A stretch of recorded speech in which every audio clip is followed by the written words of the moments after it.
Ya, bismillahirrahmanirrahim. Assalamualaikum warahmatullahi wabarakatuh. Teman-teman, kita lanjutkan tentang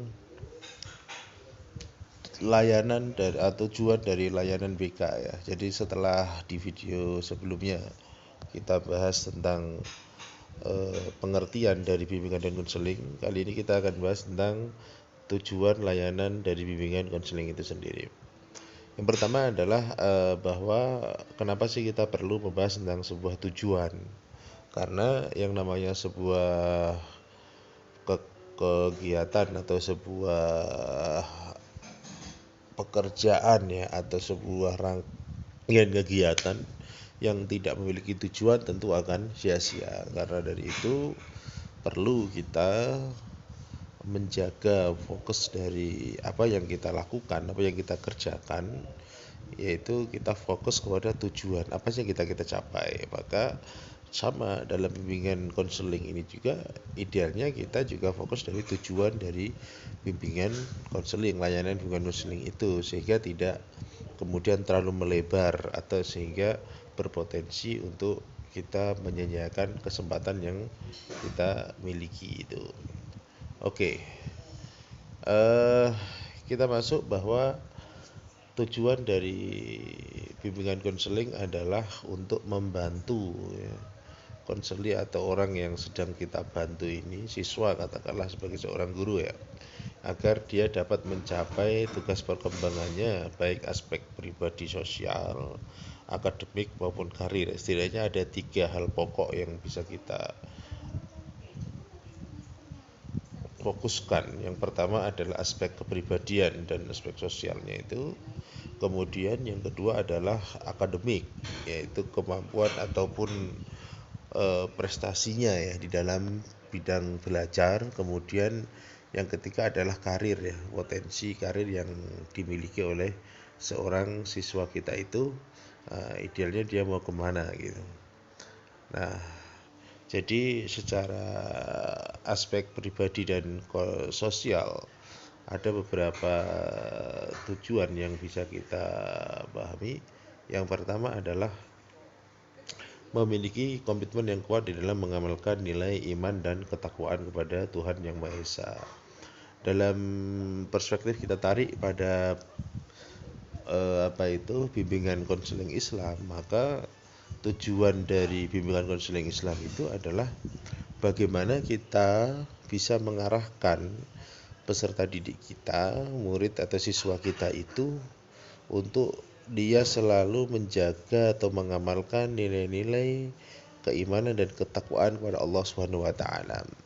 Jadi kalau kita buka sedikit ya, kita lebih mendalam, kita kaji secara mendalam, bukankah pendidikan di dalam Islam itu ya, dalam perspektif Al-Qur'an misalnya, setidaknya itu kan pada 3 hal ya.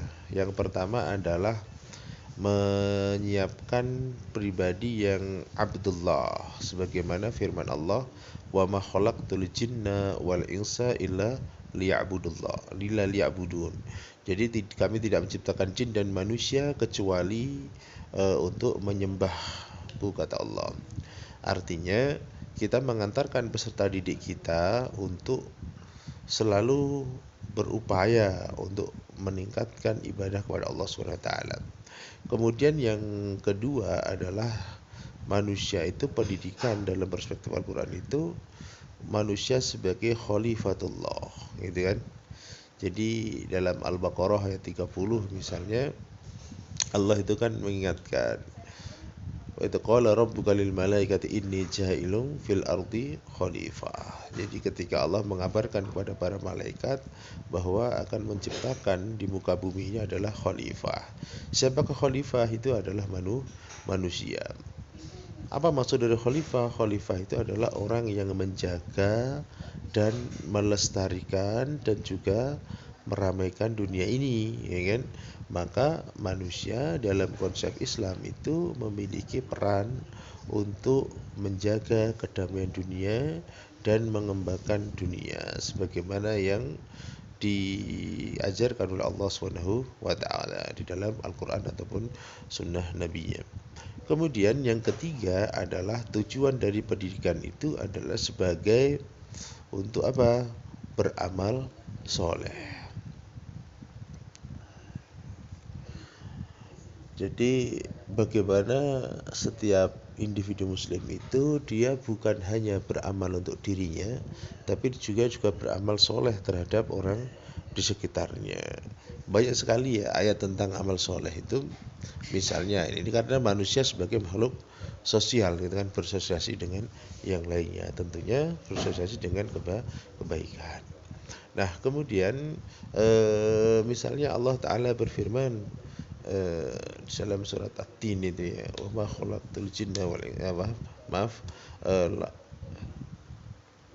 laqad khalaqnal insana fi ahsani taqwim thumma radadnahu asfala safilin illa alladziina amanu wa amilus sholihat. Jadi salah satu untuk manusia itu mencapai pada ahsanut taqwim, pribadi yang mulia, bentuk yang terbaik itu adalah ketika dia mampu menjaga keimanannya dan juga beramal soleh. Kemudian yang kedua adalah tujuan dari bimbingan konseling itu memiliki sikap toleransi ya, terhadap yang lain ya. Jadi sebagai makhluk sosial yaitu menjaga hubungan dengan yang lainnya, saling menghormati hak dan kewajiban masing-masing. Kemudian yang ketiga adalah memahami pemahaman tentang irama kehidupan yang bersifat fluktuatif antara menyenangkan dan tidak menyenangkan, juga mampu meresponnya secara positif ya. Jadi kadang itu kan kehidupan itu tidak sesuai yang diharapkan. Nah, bagaimana ini mampu untuk menyikapinya ya secara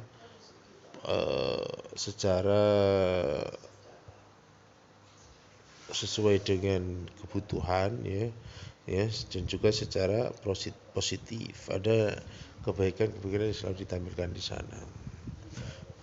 Nah, kemudian tujuan lain dari bimbingan konseling itu dari secara aspek individu dan sosial itu adalah pemahaman penerimaan diri secara objektif dan konstruktif terhadap keunggulan dan kelemahan fisik maupun psikis. Artinya setiap orang itu pasti memiliki kelemahan dan kekurangan gitu ya. Bagaimana kelemahan dan kekurangan itu kemudian dapat diposisikan secara proporsional dan juga keunggulan ya, baik fisik maupun dan psikisnya. Kemudian tujuan lain adalah memiliki sikap positif ya, dan respek terhadap diri sendiri dan orang lain ya. Tadi ya wa amilus sholihat. Jadi saling menebarkan ya, sikap positif dan juga respek terhadap diri dan orang lain. Kemudian yang selanjutnya yang keenam adalah memiliki kemampuan untuk melakukan pilihan secara sehat dan secara tepat. Nah, dan yang terakhir adalah untuk memupuk sebuah rasa tanggung jawab sehingga seseorang itu mampu atau bisa berkomitmen terhadap tugas dan kewajibannya. Oke. Kemudian tujuan lain adalah memiliki kemampuan berinteraksi sosial yang diwujudkan dengan persahabatan. Selain juga pembangunan individu, juga penting kiranya untuk bagaimana memiliki kemampuan interaksi sosial ya. Jadi hubungan persahabatan ataupun pertemanan dan lainnya. Kemudian yang tujuan berikutnya adalah memiliki kemampuan di dalam menyelesaikan konflik baik internal maupun dengan orang lain. Dan yang terakhir kemampuan untuk mengambil sebuah keputusan secara efektif dan proporsional. Terkait dengan akademik, bimbingan konseling itu diharapkan yaitu mengantarkan peserta didik untuk bisa menjadi pribadi yang pembelajar, yaitu dia mau belajar dalam situasi dan kondisi apapun, dan jika dia mampu memahami tentang hambatan yang dimiliki, hambatan dia dalam belajar, dalam proses dia belajar, hambatannya apa sih? Dia mampu memahami dan memiliki pemahaman yang betul terhadap itu, sehingga dia mampu mengatasi masalah dirinya, kan? Karena konseling itu salah satu tujuan utamanya adalah bagaimana seseorang itu mampu mengatasi masalah yang sedang dihadapinya. Kemudian yang kedua adalah memiliki sikap dan kebiasaan belajar. Nah, inilah yang saya sebut dengan mengantarkan kepada pribadi pembelajar ya. Jadi dia memiliki sebuah kebiasaan untuk senantiasa belajar kepada siapapun dan juga belajar dari apapun. Dia menjadi jiwa pribadi yang pembelajar, terutama adalah semua kegiatan pembelajaran yang diprogramkan atau yang dijalaninya. Maka ketika ada siswa yang agak kekurangan di dalam belajar, konseling menjadi sangat penting ya. Karena apa? Yaitu membantu bagaimana dia mengatasi masalah yang sedang dihadapinya dan dia tumbuh kembali semangat untuk belajar gitu kan. Nah, ini yang ada seolah diidentikan bahwa konseling itu identik dengan orang yang bermasalah gitu. Tapi sebenarnya tidak juga ya, karena ada bukan hanya konseling tapi juga bimbingan. Kemudian memiliki motif yang tinggi ya, semangat dan selalu belajar untuk sepanjang hayat, lifelong education ya, tarbiyah madal hayah, untuk selalu belajar sepanjang hidupnya. Kemudian memiliki keterampilan teknik belajar yang efektif. Jadi cara belajar orang kadang itu berbeda-beda. Maka bimbingan konseling itu diharapkan bagaimana orang itu, cara belajarnya yang pas seperti ini. Idealnya seperti itu ya. Nah, kemudian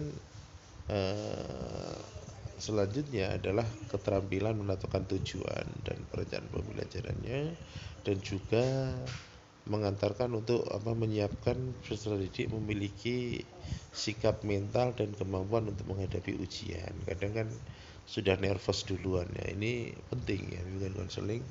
Bukan hanya mereka harus siap menghadapi ujian.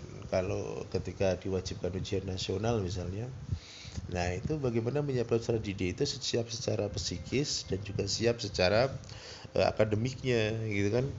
Bagaimana dia siap menghadapi ujian itu tanpa rasa ketakutan yang berlebihan atau kekhawatiran yang berlebihan. Oke, terkait dengan karir, bimbingan konseling diharapkan peserta didik atau yang sedang konseli atau yang sedang dalam bimbingan itu, yaitu memiliki pemahaman terkait dengan pekerjaan, kemudian pengetahuan mengenai dunia kerja dan informasi karir, sikap positif terhadap dunia kerja, dan juga memahami relevansi kompetensi belajar dengan persyaratan keahlian untuk mencapai cita-cita yang diharapkan. Ketika seseorang itu, saya lebih condong ke sini gitu kan, condong sebagai penulis atau karir ini A B C D. Nah, kemudian informasi terkait itu apa? Nah, bimbingan konseling itu membantu, bukan membantu mencarikan ya, tetapi membantu memancing atau memantik seorang itu sehingga dia tumbuh dalam dirinya ada, saya butuh ini, saya butuh ini, saya butuh ini. Itu keberhasilan konseling ya. Ya, bimbingan konseling itu. Jadi bukan kemudian mencarikan, kamu sebaiknya ke sini, enggak. Tapi lebih kepada mengarahkan. Nah, sehingga peserta didik itu, Pak atau Bu, saya kok lebih condong ini ya, saya menemukan informasi seperti ini, baiknya bagaimana. Nah, itu bimbingan konseling yang berhasil. Bukan malah kamu condongnya ke sini, udah kamu ke sini aja, itu terlalu instan ya. Jadi kekhawatirannya adalah ketika terlalu instan itu rasa ingin memilikinya itu kurang gitu. Kan beda ketika orang memiliki rasa memiliki, tumbuh dalam dirinya, kesadaran dalam dirinya, tentu respon atau semangat untuk mewujudkannya itu kan akan berbeda daripada sekedar dikasih ya kan, ini loh kamu ini, berarti kamu harus ke sini gitu kan. Nah, itu menurut saya adalah lebih baik bagaimana peserta didik itu atau yang sedang kita bimbing itu, kita arahkan itu, dia bisa mencari, mengupgrade ya kan, kita menumbuhkan rasa keinginan mewujudkan yang diinginkan itu. Kemudian selanjutnya adalah selain itu juga penting bagi ini adalah memiliki kemampuan membentuk identitas karir dengan cara mengenali ciri pekerjaan, persyaratan yang dituntut, lingkungan sosio-psikologis pekerjaan pekerja dan kesejahteraan kerja, dan juga memiliki merencanakan masa depan. Nah, ini intinya. Jadi kita menyiapkan siswa yang siap menghadapi masa depan, bukan kita sekedar mengarahkan ini loh memberitahu ini loh masa depan kamu seperti ini, tidak, tapi Anda potensi ke sini, menurut saya begini, bagaimana menurut Anda? Oh iya Pak, saya harus melakukan ini, saya harus mencari ini. Nah ini kita kawal itu. Nanti secara kontinu gitu kan, secara kontinu. Oke, kalau sudah seperti itu, nah berarti kalau menurut saya ini Mas, baiknya begini Mas. Anda punya potensi di sini, Anda suka ini, jadi kita mengarahkan itu loh. Sehingga tumbuh kesadaran dalam diri individu itu untuk mewujudkan cita-cita ataupun karir yang sedia impikan, sehingga bisa lebih optimal insya Allah ya. Nah dengan begitu diharapkan puncak dari secara karir, tujuan dari bimbingan konseling itu adalah bagaimana individu atau yang sedang terdidik atau yang sedang kita bimbing itu dia mampu merencanakan masa depan dirinya sendiri. Oke, mungkin ini tentang tujuan bimbingan konseling ya, dari perspektif individu sosial, kemudian perspektif akademik, dan juga perspektif karir ya. Semoga bermanfaat. Sekian, assalamualaikum warahmatullahi wabarakatuh.